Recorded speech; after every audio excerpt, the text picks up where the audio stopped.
We house Suresh Kamakshi தயாரிப்பில் பாலா இயக்கத்தில் அருண் விஜய் நடிக்கும் வணங்கான் உங்கள் அபிமான திரையரங்குகளில்.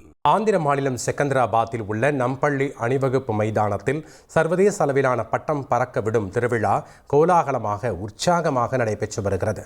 நாளை வரை விழா நடைபெறவுள்ள நிலையில் 1100 வகையான இனிப்புகளை விற்பனை செய்யும் ஸ்டால்கள் அமைக்கப்பட்டுள்ளன.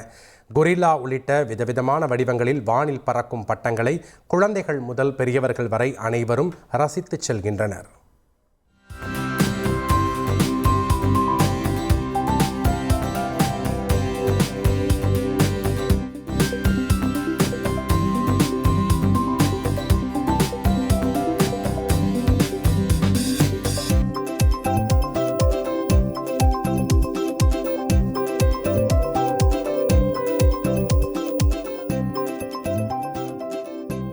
வி ஹவுஸ் சுரேஷ் காமாட்சி தயாரிப்பில் பாலா இயக்கத்தில் அருண் விஜய் நடிக்கும் வணங்கான் உங்கள் அபிமான திரையரங்குகளில்.